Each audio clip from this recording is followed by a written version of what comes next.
The coin lady here, returning to my channel. This is derived on MasterCard's smoky projections for South American remittances.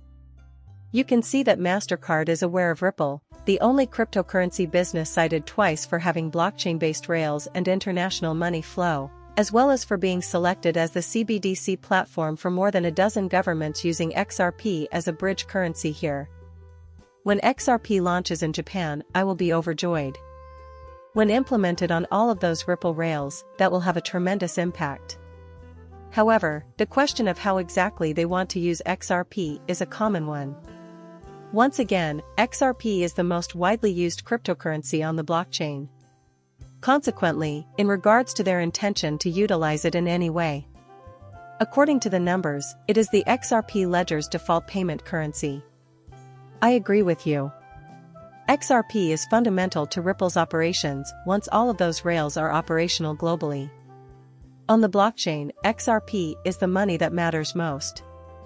No matter how many CBDCs are now populating the ledger, XRP will play a pivotal role in maintaining a steady price increase once they begin international CBDC transfers. The success of the XRP ledger in the oil deal between the UAE and India is the source of this. Is this the spark that ignites the expansion of altcoins? It's right in front of your eyes. Using the XRP ledger, India and the UAE completed an oil transaction, which was a daring move on their part. Just as I mentioned earlier, it is desired that XRP be paid to gold and backed by gold. It is my hope that XRP will realizes its maximum capability. Picture a 100 million barrel oil XRP shipment going either way, from, example, India to the United Arab Emirates, or vice versa. Envision yourself transporting a tokenized Lamborghini from A to B. As time goes on, I predict that XRP will outperform gold in terms of value. I stated earlier today that I would like it not to be paid to anything for that reason. A scan of XRP yielded this result.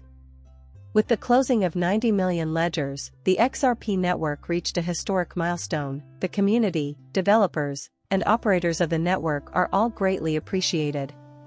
Presented below are the final 100 million ledgers. Even with 90 million ledgers closed, the vast majority of networks fail.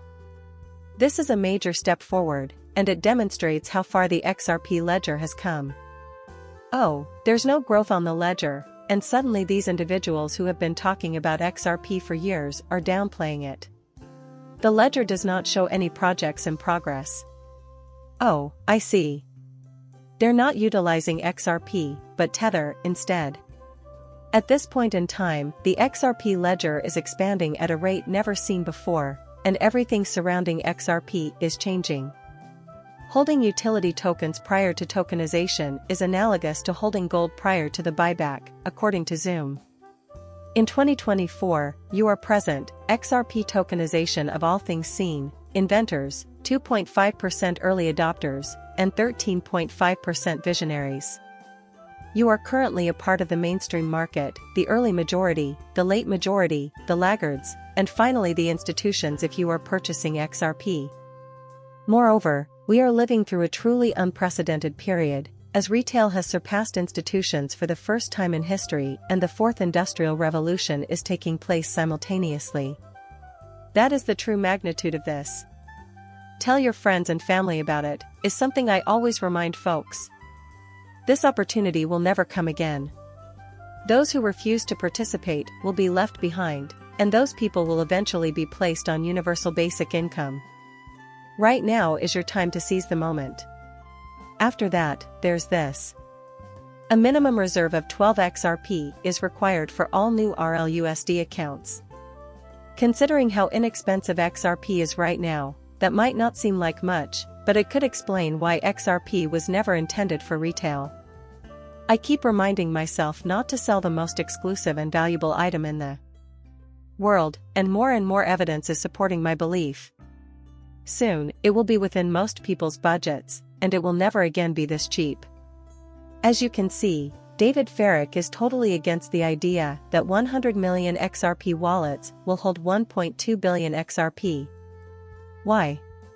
There are two grounds for this. Institutions were allocated 1 XRP, and the remaining 2 will be valued in the 3 to 4 digit range. Case in point, $500 worth of XRP. What percentage of the population can realistically afford a $6,000 wallet if XRP remains at $500? Few individuals may have wallets, but institutions will. I promise there won't be 100 million XRP wallets in the near future. This becomes much more apparent when dealing with $1,500 worth of XRP. I agree, and you should say this. This was never intended for sale. You know, the crypto police will always disagree with this, but when we work towards institutional adoption, new wallets won't be available to regular people. In the future, you'll need $6,000 just to have a wallet. That's why realizing that you can defeat the establishments here is crucial. You will be permanently left behind if you sell too soon, since you won't be able to keep XRP in the future when the game changes. This is how you should look at it. This is derived from a historical lecture about smoke time. This is an uncommon viewpoint on the background of ripples. Prior to Bitcoin's 2013 launch, all cryptocurrencies, XRP included, were built on top of the Bitcoin open source system. However, in 2012 and 2013, Ripple transformed into a decentralized ledger technology (DLT) company with the XRP ledger, fusing the credit network business model with the crypto asset XRP. In 2015, the business shifted its focus to international payments. Following that, in response to the FinCEN court action, Ripple shifted its focus to banks and other financial institutions as potential clients. Because of this, Ripple was able to depend on banks' compliance with regulations rather than its own. The original idea behind Ripple and XRP predates Bitcoin and was never intended for retail use. Even when you present it to someone, they may not understand, even if it's obvious. I could just head over to the exchange and buy some XRP right this second, but that was never meant to happen. May fortune smile upon you.